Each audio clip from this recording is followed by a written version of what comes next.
Good afternoon, everybody. This is Joy LaShree, and you're watching Matured Musicians. And our guest today is Andie Whitewing. Hi, Andie. Hi, Joy. Okay, before we get into this, I'm going to give a shout out to my sponsor, Luscious Mouse Studio. It is owned and operated by Chad Christ in Edgewood, Washington. He is primarily set up for drummers and guitarists, but he does produce music there. He does my recordings, and um, we get them done in his studio. So if you have any needs there, do contact him. You can find him on Facebook under Luscious Mouse Studio or Chad Quist. And if you have those needs, do contact him. Thank you very much. All right, let's start. I've been kind of anxious waiting for this. I was supposed to meet you yesterday at 192 in Kenmore, the brewery there. I just couldn't make it. I had too many things to do, and it was either fold my clothes and put them away, or go naked the next day. I know the feeling. All right, so this is about you. So I would like to know your background a little more. I understand that your music is different than the usual, the norm. So before we start, do you think your music can be placed in a genre, or is it any particular kind of vibe that you would like to explain before we find out how you got to that place? Sure. I do think that, so I'm working on original material behind the scenes. It's not something I've shared with the public yet, because I have like a specific vision of what that's going to be before it gets out, and I need the help of other musicians to realize that. That's And so I feel like I finally assembled that group of people, or they've shown up to help me, and so it's coming in the near future. But it definitely is a little bit genre bending or genre defying, but it's really coming from a deeply spiritual place about sort of messages or medicine that humanity needs for its healing, and to help raise the vibration and give us a path forward from the, I don't want to put too many adjectives on it, but the very challenging space that we're finding ourselves in on this planet in this time. Yes. So it's not going to be new age. It's not. It's more like it's. Sorry, the word is escaping me right now. It is not. It's the secular. It's the sacred in the secular, right? So it'll be accessible to everyone. I think about what Aretha Franklin did when she came into the mainstream. She brought gospel and the spiritual element into R&B and soul, and those are genres that soul music, funk, R&B, and blues really, the feeling that those have, the way they make you feel something really deeply in your body, in your being, when they're at their best. Think high vibration Stevie Wonder stuff, right? Yeah, got that. That's what really inspires me, and I'm not trying to imitate them musically, but they really inform my sensibilities about what kind of music makes people feel something. Yeah. Are you from the southern part of the country? Yeah. Yeah, I'm from, and that's part of my musical origin, right? I was born and raised about 8 miles outside of Lafayette, Louisiana, in a rural, agrarian, traditional Cajun culture. Yeah. And I grew up on 11 acres, but on the front acre lived with my mom, who was a teen mom. She was a vocalist even before I was born. So I tell people, by the time I was developing eardrums in the womb, my mom she was a lead vocalist, and she was very much a gospel and soul and R&B singer, professionally even. So those are the things that I was hearing from the time I could hear. Even like right in the womb. Yeah. And, I'm going to get into a little bit of, so I'm nerdy about neurobiology and ancestral healing and spirituality and things like that. So we all, the egg that we ultimately develop from actually develops in our mother when she's an embryo in our grandmother's womb. So we're all being formed 2 generations back, our physical being. So it's deeper than that, right? Because the egg that created me was with my mom from the time she was in her mother's womb, and her mother was a musician and a Right. gospel singer. And, so it's really rich. And I feel in the DNA. Yeah, I feel it's not just the DNA though. It's like it's vibrating in the cellular matrix. In the universe. Right? I got it. I think that's I part do of why understand. you see so much music in families, right? Oops, I'm sorry. I interrupted you there. Go ahead. That's okay. I just think that little factoid is part of why we see so much music in families from one generation to the next. It's in the DNA too. Absolutely. I understand that because there are some people that mature musically faster than others. And, they're 5-year-olds playing the drums like they were 40 or more after years of practice. Yeah, it's amazing. So how did you get started? I mean, we just found out how you got started, or at least when. So how did you begin once you were outside that room and out in the, well, world? It's kind of funny because I'm not a dancer. I'm a singer. People ask me to dance a lot. I'm like, no, I don't do that. And I do it on stage sort of spontaneously, but I'm not going to be Beyonce or Tina Turner anytime soon. I started, but I was, from the time I was a small infant, my mom said that, so she was a teenage mom. She was 17 and she's kind of clueless, and her mom's really kind of the overseeing mom of the whole situation. And she said that one time she saw me like moving, like kind of erratically or whatever, and she ran and got her mom and said, "What's wrong with her?" And my grandma said, "She's just dancing." So obviously there was a lot of music in the early part of my childhood. Both of my grandparents were accomplished musicians. My grandfather was a legendary pedal steel guitarist, and he's been inducted into like every steel guitar hall of fame that there is, and was one of the first people to really take the pedal steel. He went from this lap steel and standing steel to pedal steel when it was invented. So, and then the other musician that I grew up with was my mother's father was a famous Cajun fiddle player. So all this music was happening on this front acre that I was raised on all the time. And I don't do any of that. The only thing, but I do have a really good sense of swing timing, and I'm really informed by spirituality and music or gospel. There was a lot of Southern gospel.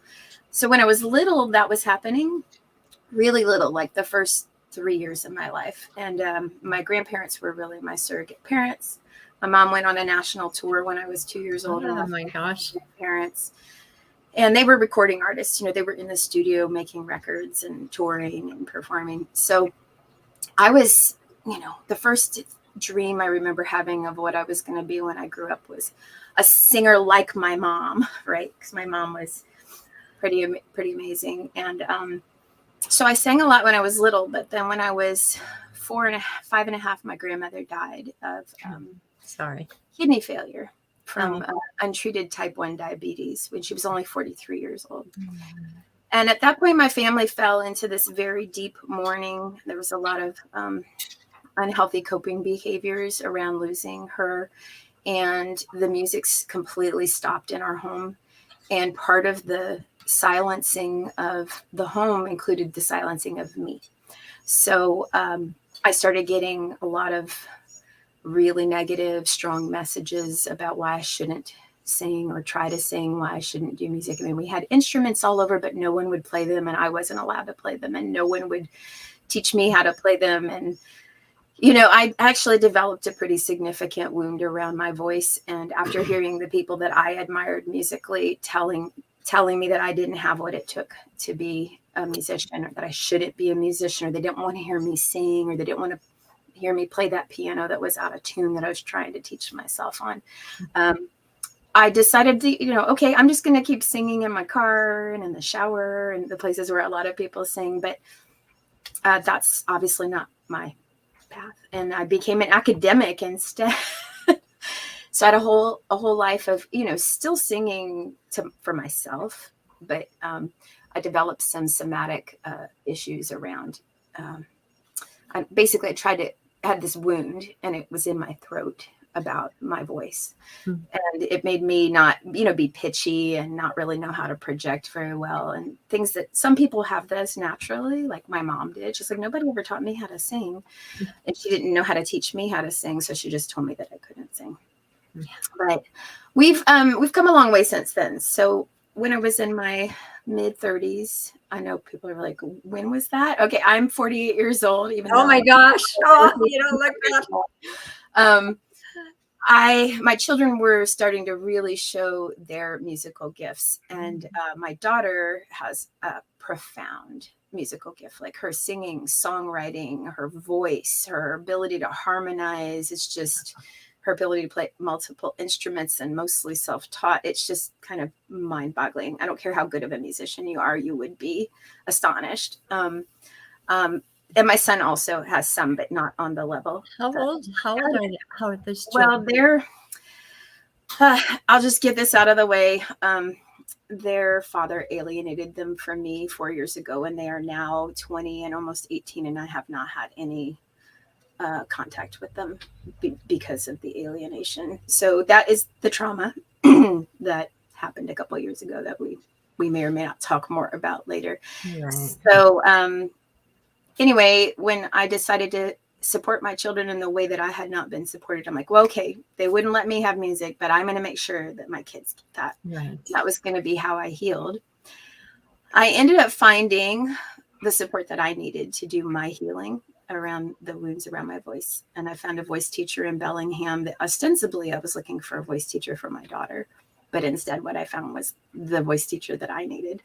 And her name, can I say her name on the? Sure, absolutely. She's not teaching right now, which will disappoint some people, but her name is Ann McDonald, and she is really a gifted healer. She's now practicing as a counselor, but she didn't just give me some vocal technique. She helped me heal the wounds around my voice that were really shutting me down somatically from accessing the instrument.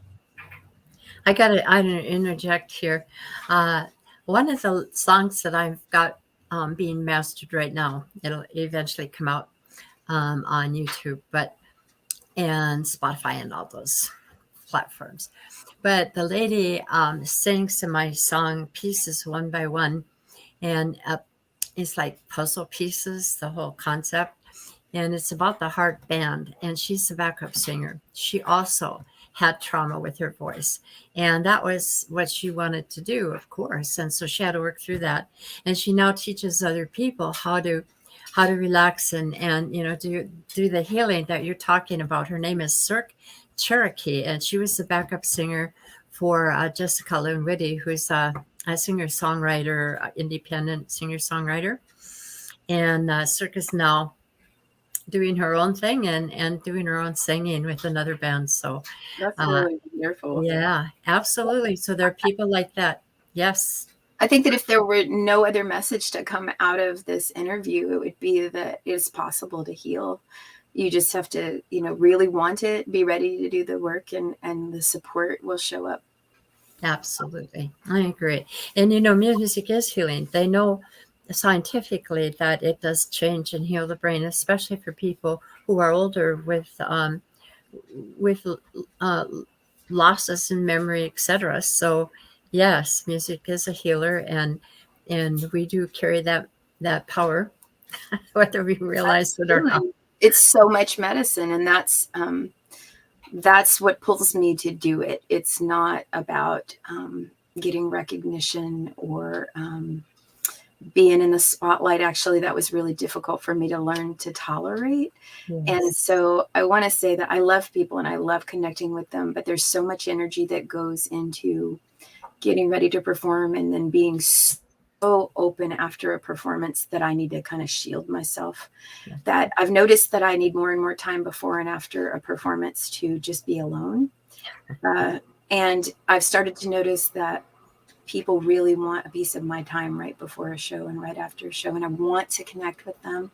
But I just want people to hear that if I seem a little socially awkward before or after a show, it's just trying to make space for what needs to come through spiritually, which is the really important part of the connection during a show. So please don't take that personally. Yes. I know that musicians do this. I noticed that when I'd go to performances, and still now we go as many as we can, but we just can't cover everybody all the time. And uh, they're, distant, or they pull away or whatever, because I think it's, when you sing or when you perform, you open yourself. And when you open up like that, too much information can come in and it can be overwhelming. Yeah, So I get that. absolutely. Yes. Yeah, absolutely. But I think it's helpful. I've just started to understand it, and I think it's helpful to offer an explanation to Right. people who might, it's beautiful that if you actually can touch someone and you spark something in them that makes them want to be open and vulnerable with you, that's a profound, sacred thing that just happened. Yes. And also, it's sometimes difficult to navigate in a Yeah. crowd of people, right? Yes. So I get that. I do have some people who made comments up here. I do want to okay. get to them. I don't know if Rodney's still online, but he did check in. Rodney is from the Hot Rodsters band. They do country hot music. That's my name of my band, country hot music. But they do a lot of country rock. But I do want to say hello to Randy, and there's another person in here. Um, Please identify yourself and you make comments so that we can notice you. Hi, Facebook users. I think it's kind of hard for guys, not all guys, because I do have people on here that get very close to what you want to call spiritual. But I think it's kind of hard for them to see music like this. I mean, they kind of have a different perspective than we do.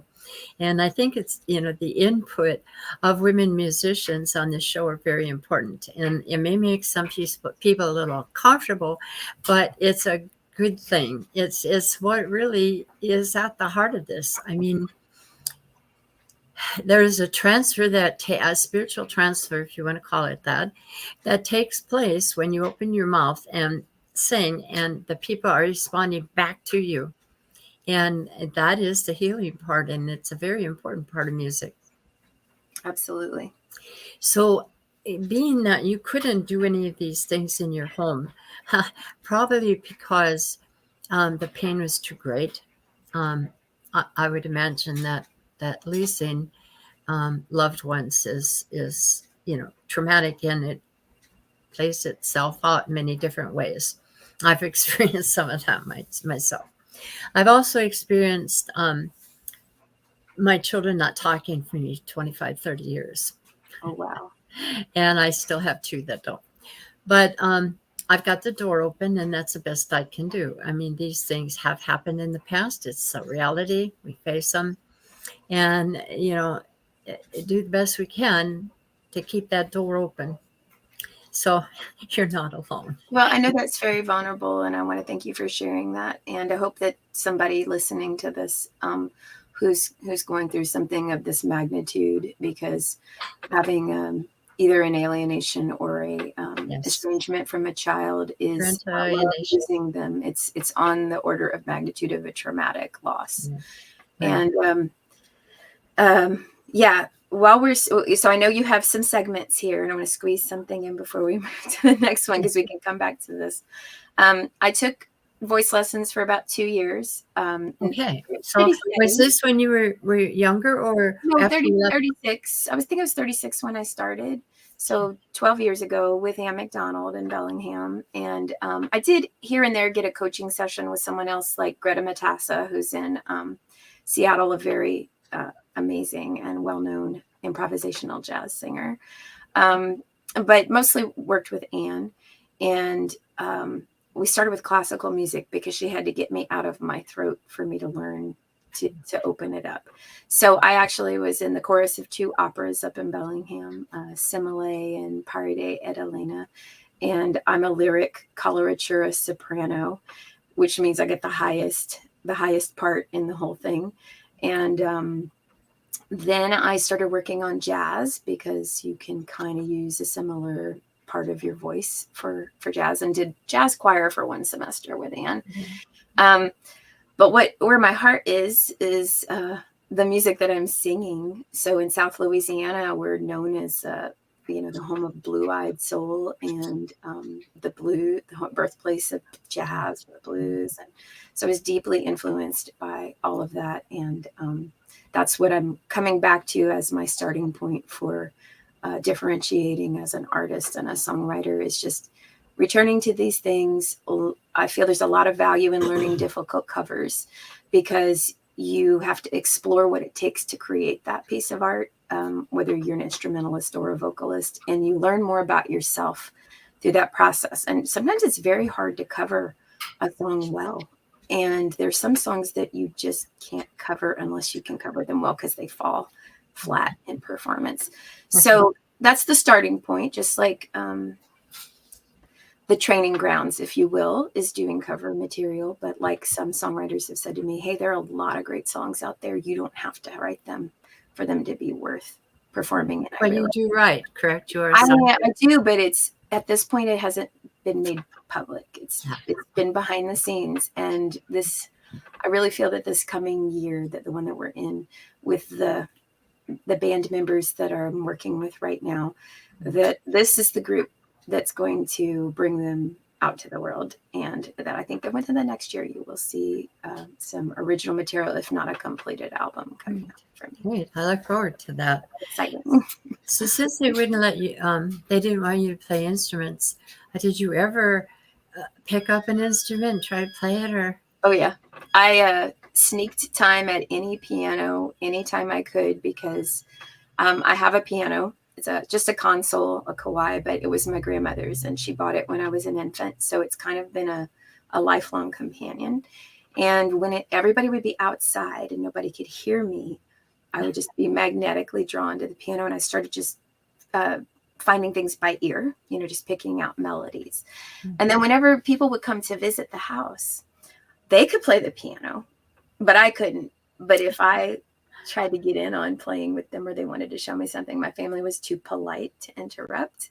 So I started that. And there was a time when I was about 10 or 12, I guess, when we were staying with one of my great aunts, and there was a piano there and nobody paying any attention to me. And I got my mom to teach me how to read the treble clef, because she had played a flute in high school. Yeah. And then, I started, learning to read. And then eventually somebody taught me how to read the bass clef, and I started trying to put it together. And here and there, I paid for a few piano lessons for myself growing up, because no one else was going to let me do it. Yeah. So I taught myself songs, and I thought that if I could learn to read music, it would be the key to musicianship. But I've since learned that, I'm starting all over again, learning to collaborate with other people. And I don't play piano well enough to perform on it. I hear you. Don't tell anybody I play the piano, but I'm not clueless. I'm not totally good, girl. Musically, I can read scores, and what's really fun is sometimes you get into a situation with people who know either the numbering system, or they just know the names of the chords and the notes and the progressions. And then I throw in some Italian terms, like, we're going to end this with a retard, or we're going to do this kind of allegretto. And they're like, look at oh God, how it is that. So it's a mixed bag. There's all kind of ways for us to come to music, right? And ultimately, it's in performance that we're sharing the universal language. So, what do you call your band? The pictures that I posted, your bass player and your lead, with you singing, and I posted that video you sent me. How did you meet up with them? When did that all happen? So, everything's a long story with me, so I'll try to keep it short. We got time. I have a dear friend who lives up in Bellingham named Ian Bakke, and he is a musician. He has his own band, and he's a singer. And when I started my very first band in 2018 with my late partner, Bill Sterling, who was a bass player and a lot older than me, a much more experienced musician, we had gotten to the point where we were 9 pieces, like a big soul band. And all I did is sing, like all the other classic soul. And we'd have Ian come in to practice with us, because he's a great singer too. And he and I have a really good energy together, and, both similar stylistically in our singing, in terms of getting real passionate about the R&B and stuff. And so as I got to know Ian, and he would sit in with us, I found out his dad was quite the luminary from Snohomish County. His dad's Keith Bakke, who's my current bass player that I'm working with, and he and our drummer Rick Jacobson, who's also married to Ian's cousin. So this is kind of a family, somewhat of a family affair. Were 2/3 of the Wired band, which had quite a following in this area. And in 2012, they won the International Blues Challenge, like for the whole planet. So I just kind of came into community with them both through the connection with Ian and just really feeling pulled after COVID. I know we're going to get to COVID, but after COVID, my spark for music started to be reignited by coming down to Snohomish County and getting involved with the blues society circles and the musicians that live in this area. So that's how I ran into Keith. Well, that's a good segue into it. And what was happening in COVID. So explain to me a little bit about when we were locked down, what was going on in your world, in your head at the time? Well, in 2019, leading up to the pandemic, the band that I had at the time, I'm not playing with any of the same folks anymore, but we really ramped up. We had a few profile gigs. There was a lot of support for what we were doing musically, and sort of the capstone was the Stillaguamish Festival of the River.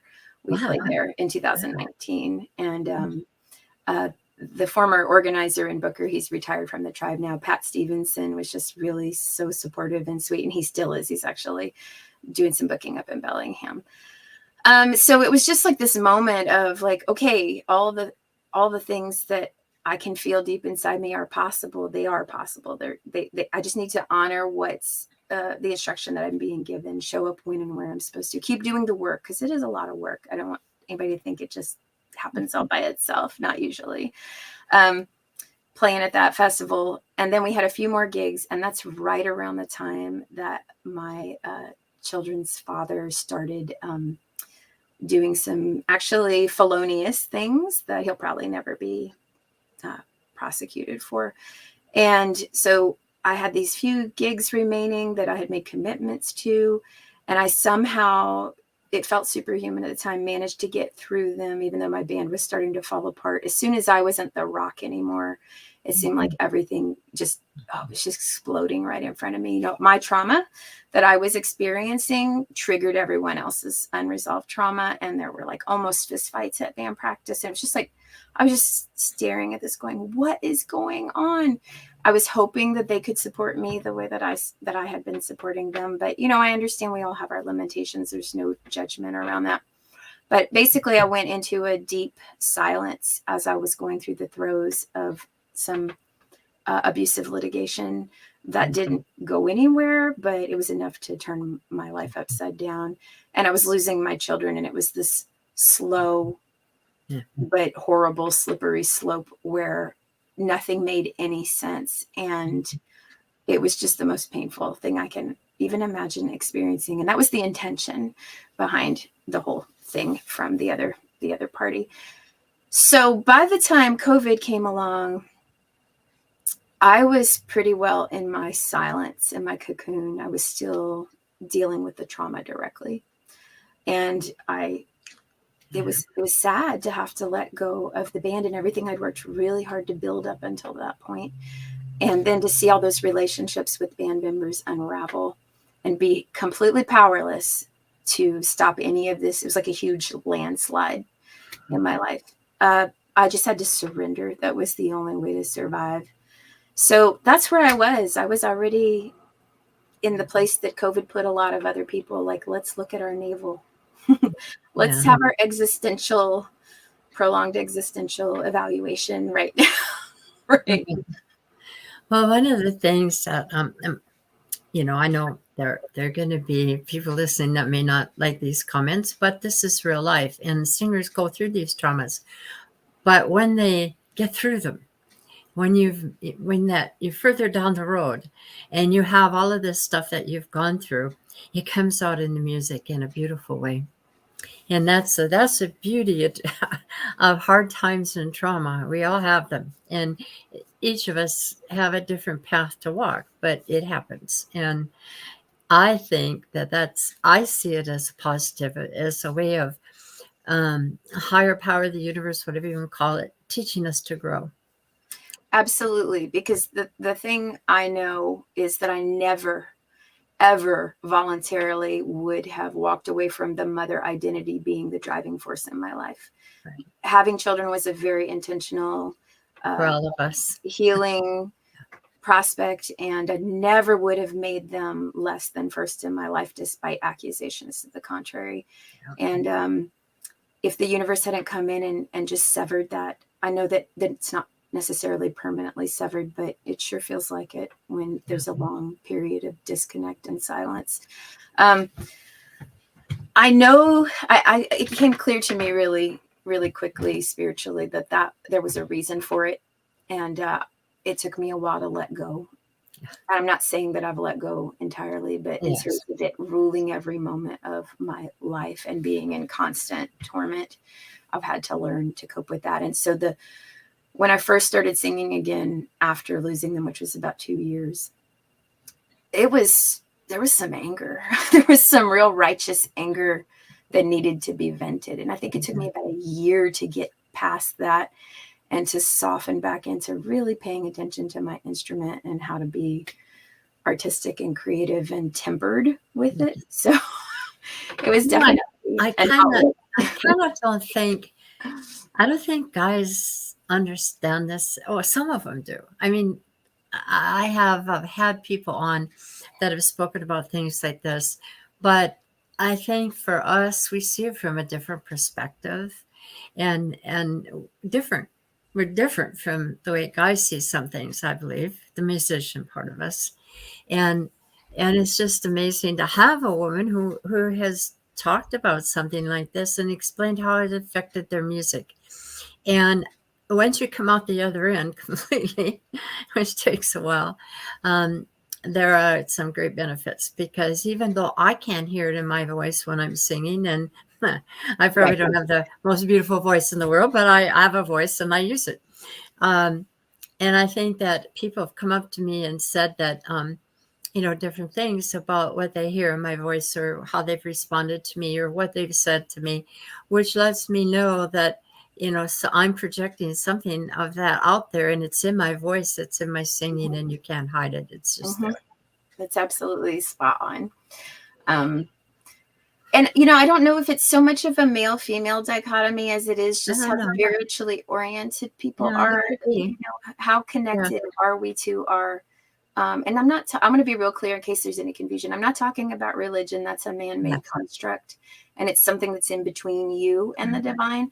But the spiritual connection I speak of it's just indigenous to having a human body, and it's, you can get me off on this other topic. Before we were colonized, before so much trauma was inflicted on our system that we could be controlled through fear, we all were deeply in touch with the spiritual aspect of our being. And we all can return to that through the healing process. And that speaks, I think, so much to what you were just saying, because the other thing I was doing during COVID, not at the very beginning, but about 6 months in, part of my survival was finding a lot of physical, somatic, energetic support, because my nervous system, actually, the way I processed the trauma of losing my children was to develop what's basically functional neurological disorder, where the signaling between my brain and all the systems in my body was basically like a trickle for what should be like a stream.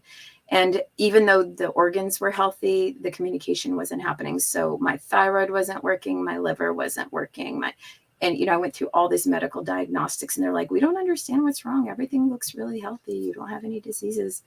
But I ended up being directed to craniosacral therapists in Bellingham, who are actually more than that. It's more like quantum healing, but it includes craniosacral therapy.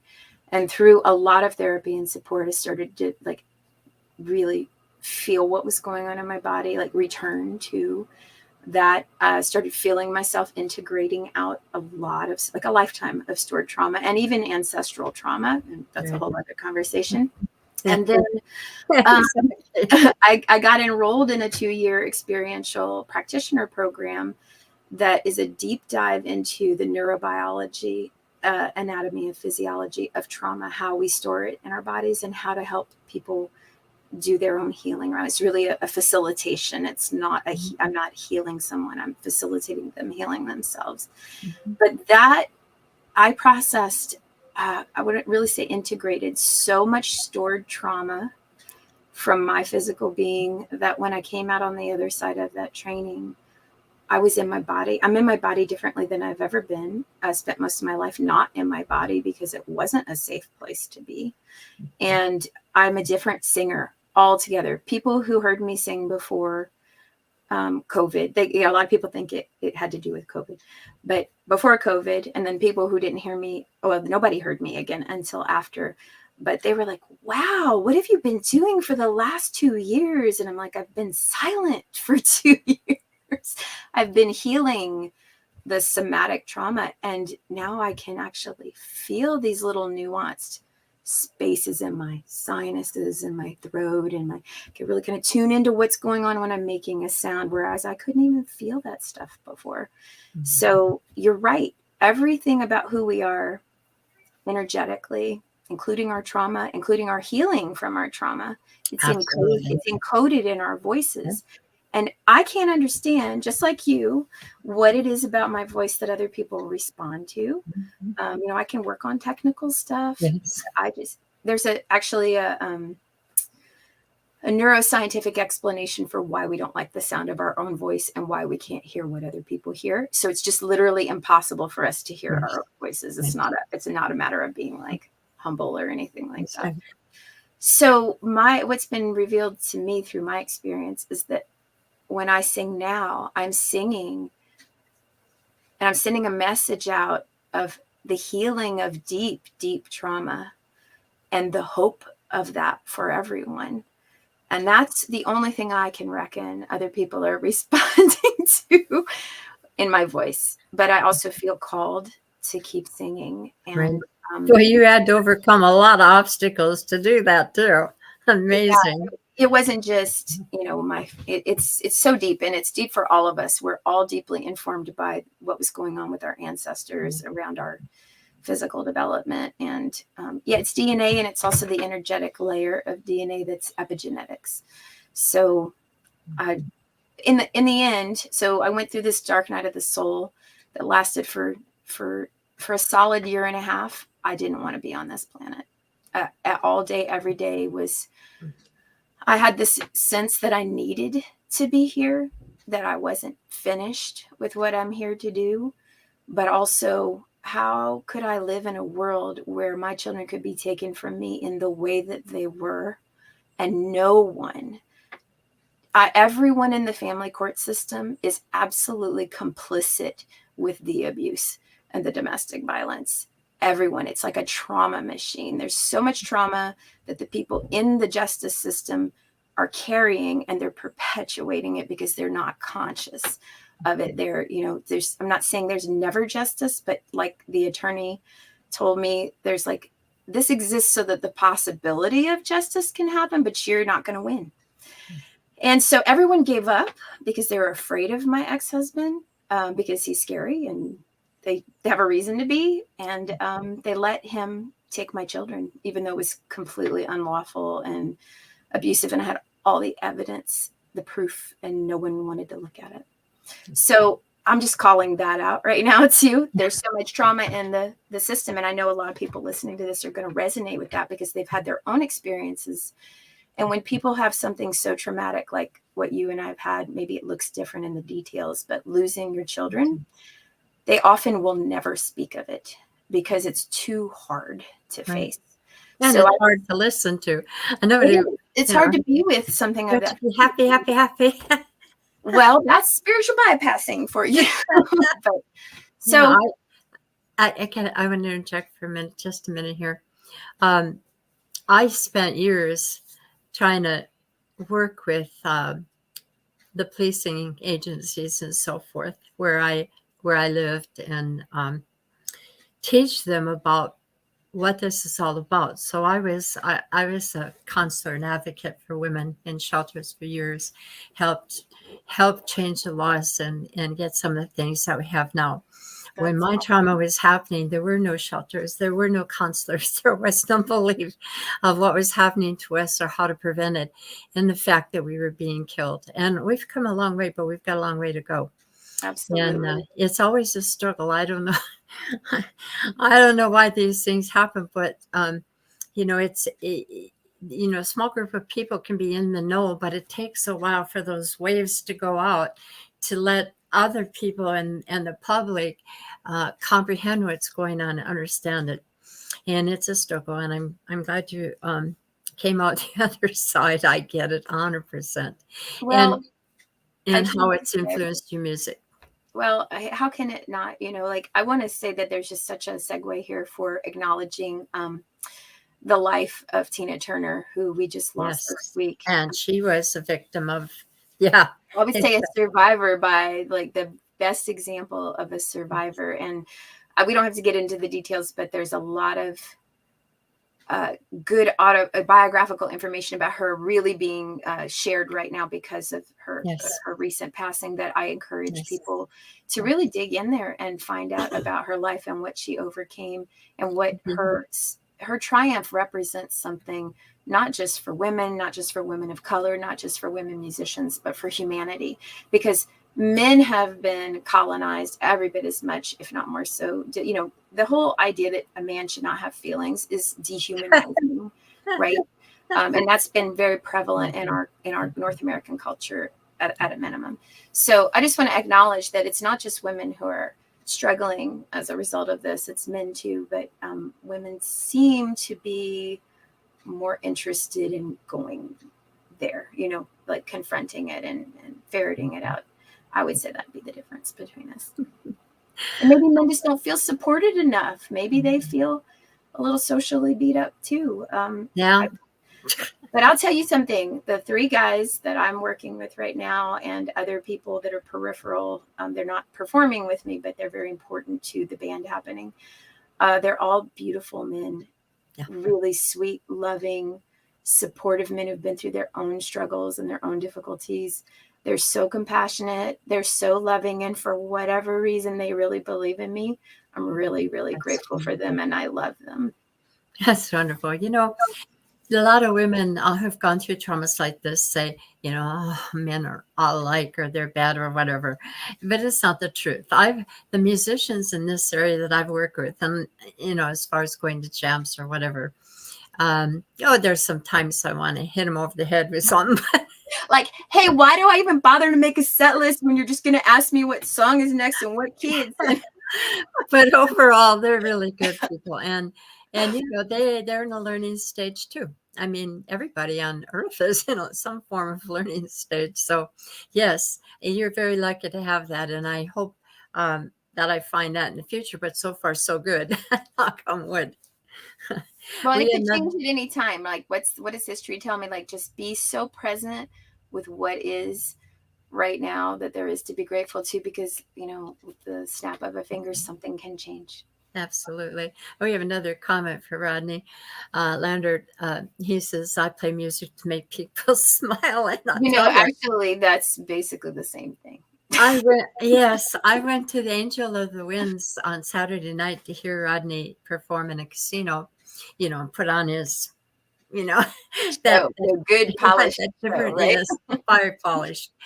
And the man is, he's amazing. And he dances around that stage. I don't know why he doesn't fall over, but he's, for 3-4 hours, he's just out there and performing his heart out and putting his everything into it. It's just amazing. And he does make people smile. He's one of those people, male or female, that have a tendency to just draw the people in, just draw them into the music.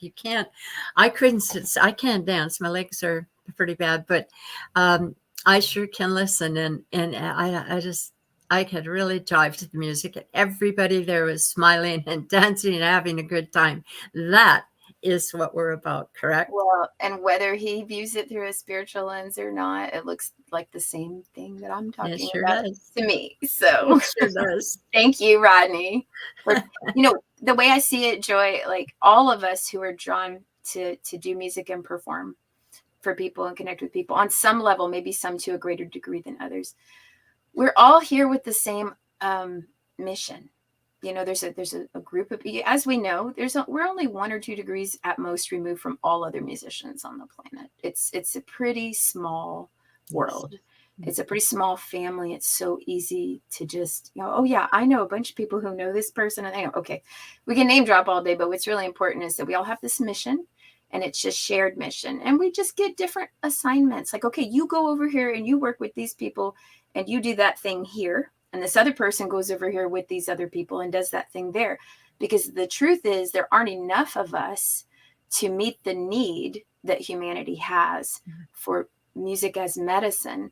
And so the more of us that there are, the healthier things are going to be. So we all need to support each other and lift each other up, even if we're not assigned to the same group or band or community or venues. So for me, there's no room for competition, because That's right. humanity has such a profound need. Absolutely. I realized that need when everything shut down and COVID was on, and I'm a vulnerable person, so I couldn't just go out there with a mask and listen to some of these people who are still performing. So I always like going crazy. So I got online and I found all kinds of people who had stream shows at musicians, and they were playing, and they had, like an hour reserved where they just played and had their little show. Mm-hmm. And it was just so much fun. But um, after that happened, after COVID was over, man, people were just flocking to these gigs, and they needed that live contact. They needed to be there and hear that music. Yep. You can't get it through recording, because there's a dimensionality that's lost in any recording. It's like something goes from being round to flat, right? Yeah. Being there and feeling the bass hit you in the root chakra, okay, the sound, the sonic sort of experience, your whole body will vibrate in response to the different frequencies being heard in the music. That's where the real healing happens, not just in our mind and our ears, where we're just sort of absorbing the frequencies. So absolutely, I get that. And people are being in a room with other people, sharing that experience is what makes it all go around for me. Good. I think that there is not one person, may not necessarily say it in the same way, but one person I've interviewed at all in this whole music show here, that wouldn't just say, yeah, they get it. Maybe different languages and different Sure. words, but it's all the same thing. Yeah. Yeah, I think we all come to it from our own angle, but they're all valid. So, and I only have about 13 minutes left here. So there's some things I want to ask you, like, how many gigs do you have coming up, and are you posting them somewhere where people can find your music? And I missed my chance yesterday, so I don't know where you're going to be to come see you. Well, And yeah, so I have I'm trying to balance a thing where I worked really hard to get the attention of some venues and people and players. And the band has taken on I've had totally different players several times. But that's okay, because every time's been a big step up. And this is the biggest step up. And the one I do want to mention, Joseph Barton is playing guitar with me, and he is absolutely equal with me in terms of artistic selection of what we're doing, and he's definitely the musical director in terms of directing the other guys. Although I have input, this is how I want it to feel, and maybe we could do this a little differently. I'm not the technical director; he is. This wouldn't be happening right now without Joseph. So thank you, Joseph. And he's the host of he and Rick Jacobson, who's playing drums with me right now, are the hosts of the 192 Groove Tramps Jam. 192 Brewery Groove Tramps Jam every Sunday. either after the Seahawks game or from 3 to 6. And it's a welcoming blues jam. He was nominated, or they were nominated for a Washington Blues Society award. They did not win, but I think they're just as good this past year for the best jam. Now, I lost track of your question. Oh, when are we playing? So I booked some gigs. How do we find it too? Find me on Facebook. That's the one social media platform that I actually actively engage on. We have a page for the band. It just says Whitewing. It's one word, not two. There's a band from the 70s that's still got some stuff floating around, and I saw it. Not to be confused with them. I don't really have a huge web and video presence yet because there's just been so much reconfiguration in the background that I don't want to spend a lot of time and energy doing that with something that's shifting, but that's coming. We have a website that I need to overhaul, but what's on there is still valid, whitewing.band. It doesn't have a lot of info, but there's a little bit. And then I have a Reverb Nation website, reverbnation.com / I do too. Andie Whitewing, ANDIE Whitewing. And I do post all of our shows there. And that's the best non-Facebook place to find out. So how do I go in there and Reverb it? Just type your name and it'll come up, Andie Whitewing? Mm-hmm. Yep. And look under events there. I do keep the events part of that as current as anything. I did book some shows. We do have, let's see, this weekend, Joseph and I will be playing a duo show at Friday night at the Everett Eagles. They have a new location on Hoyt Avenue. It's pretty nice in there. We'll be there from 8 to 10 on Friday night doing our more intimate sound, just a guitar voice duo. And then on Saturday night, we'll be in Bellingham at the Stone's Throw Brewery from 6 to 8 p.m. And then later in the month, June 22nd, a Thursday night, we're at Pub 282 with the whole band from 7:30 to 10. And on Saturday, back up in Bellingham on the 23rd at Skylark's Outdoor Beer Garden. And that's what's coming up for June. And of course, now that I have assembled a working band again, we're actively booking. So if anybody's looking for a duo or a full band, give me a ring. We'll see if we can make something work out. Okay, so they would just contact you on Facebook at Andie Whitewing, or how would they on that particular, since we're on Facebook? Well, so my phone number, I'm not going to give it out on the interview, but it's if you click book now on the Facebook page, then it'll call my number or show my number. And if you go to whitewing.band and you click contact my number, I'm many things. The booker, the promoter, the herder of cats, the creator of set lists, yeah, I get that. The boss. Only financially the boss. Are you able to post any of this on Matured Musicians? Sure, I'd be happy to do that. Please do that, and that way they can scroll and find it.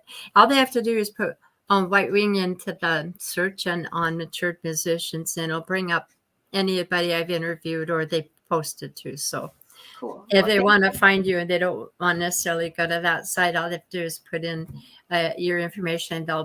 They'll drop your schedule. I'm not that hard to find online. Okay. Well, I don't know how I found you, but I'm glad I did. Well, I saw you play at the Mirkwood at one of the One Take Weekly. Oh. It's been a while because I haven't been able to go there for a while. But you were doing a set, and Richard announced your name, and I said I need to get in touch with you. I haven't been back there, but I'm going this Wednesday. They have such a great jam, and it's so packed. We've got to go early to get good seats. But no kidding. I've interviewed both of them, and they're great people. I really enjoyed them.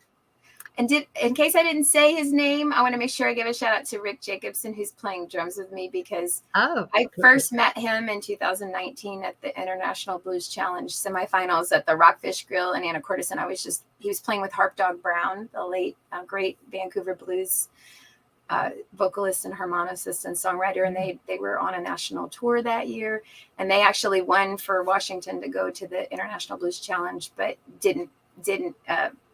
Harp Dog had his tour, so he gave it up to whoever had won second place. But I really admired Rick that day, and I went back home and I was talking to my friend Ian about it. He's like, "Oh, hey, that's my cousin," and I'm like, "Oh my God, maybe one day I'll get to play with him." And then after jamming with him and Joseph at the 192 Brewery for a while, he walked up to me. Wendy says, "I couldn't be your full-time drummer because he travels and stuff. Yeah. I really like to play drums with you." And I was like, Oh, "Are you so kidding sweet. me? Like someone just pinched me." So Yeah. I just wanted to get that out there before we ran out of time.